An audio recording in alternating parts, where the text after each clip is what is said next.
সুপ্রিয় দর্শক, আমন্ত্রণ জানাচ্ছি ডেইলি মেসেঞ্জার লাইভে। আমি প্রতি সহযোগিতা করছি টিএসসি প্রাঙ্গণ থেকে। আপনারা দেখছেন যে আসলে আজকের যেই শহীদি মার্চ কর্মসূচিটি আছে বৈষম্যবিরোধী ছাত্র আন্দোলনের, সেখানে আসলে সাধারণ যেই শিক্ষার্থীর পাশাপাশি সাধারণ যে জনতারা রয়েছে তাদের যেই ঢল নেমেছে। আসলে আপনারা দেখতে পাচ্ছেন যে বিভিন্ন শিক্ষা প্রতিষ্ঠান থেকে এখানে শিক্ষার্থীবৃন্দরা এখানে এসেছেন এবং পাশাপাশি সাধারণ যে উৎসুক জনতা রয়েছে তারাও এখানে আসলে একত্রিত হয়েছেন। আসলে আমরা যদি আপনাদেরকে একটু দেখাতে চাই আসলে কি পরিমাণ এখানে শিক্ষার্থীরা এবং যে উৎসুক জনতারা আসলে একত্রিত হয়েছে।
আপু একটু দেখে প্লিজ।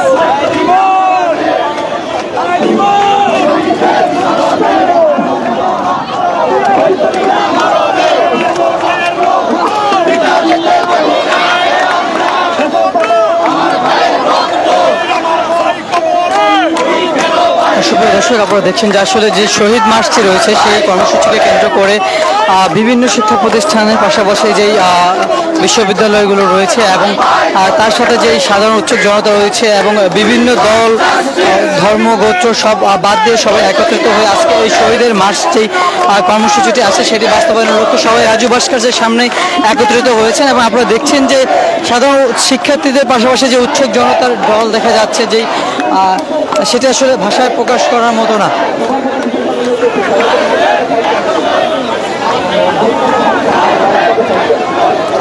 ভাইয়া একটু একটু উঠি প্লিজ, একটু ধরেন। পারবো পারবো ভাই,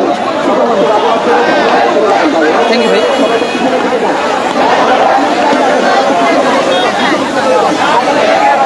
সুপ্রিয় দর্শক, আপনারা দেখছেন যে রাজু ভাস্কর্যের সামনে যেই টিএসসি যে চত্বরটি রয়েছে, টিএসসির চারপাশ এই একই চিত্র আমরা দেখতে পাচ্ছি যে আসলে যেই ঢল নেমেছে যেই সাধারণ শিক্ষার্থী এবং সাধারণ জনতাদের বৈষম্যবিরোধী ছাত্র আন্দোলনের। আসলে গত 5 আগস্ট আসলে এই স্বৈরাচার সরকার পতনের পর তাদের এই প্রথম বড় কোনো কর্মসূচি। এবং আমরা গতকাল যেই সার্জিস আলম সাহেবের যে প্রেস কনফারেন্সে ছিল এবং যেখানে হাসনাত আবদুল্লাহ উপস্থিত ছিলেন এবং তাদের অভিমত তাদের মতামত আমরা যেটি জানতে পেরেছি, আসলে তাদের অনেকেই বলা হয়েছে যে একটি বিজয় মিছিল বের করার জন্য, কিন্তু তারা এখনও সেই কার্যক্রমটি বা বিজয় মিছিলটি বের করবে না, কারণ তারা যতদিন না পর্যন্ত একটি সুষ্ঠু রাষ্ট্র ব্যবস্থা গঠন করতে পারছেন তারা তাদের এই বিজয় মিছিলটি বের করবেন না। কিন্তু যেহেতু নানান অনেক শহীদের মাধ্যমে এই আকাঙ্ক্ষিত সাফল্যটি অর্জন করতে পেরেছে এবং আজ তার 1 মাস পূর্তি 5 সেপ্টেম্বর, 5 আগস্ট থেকে 5 সেপ্টেম্বর 1 মাস হলো যে স্বৈরাচার সরকারের পতন ঘটেছে এবং সেই 1 মাস পূর্তিতে যারা শহীদ হয়েছে এবং শহীদদের পাশাপাশি যারা নানানভাবে আহত অবস্থায় হসপিটালে ভর্তি রয়েছেন, চিকিৎসাধীন রয়েছেন, এই সংঘর্ষের সাথে যারা সম্পৃক্ত ছিলেন তাদের স্মরণে এবং তাদের সুস্থতা কামনার লক্ষ্যে আজকে যেই শহীদ যেই মার্চটি আজকে পালিত হতে যাচ্ছে।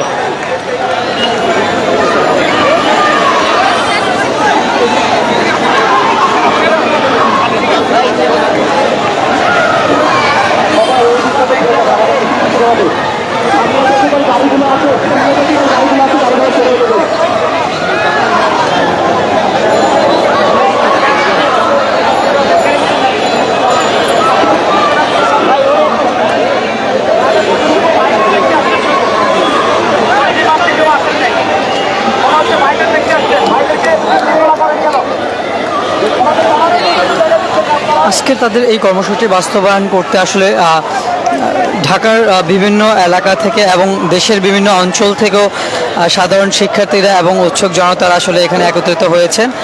আর কিছুক্ষণের মধ্যে তাদের যে শহীদ মার্চ কর্মসূচিটি আছে সেটি শুরু করবেন। রাস্তায় কোনো গাড়ি থাকবে না।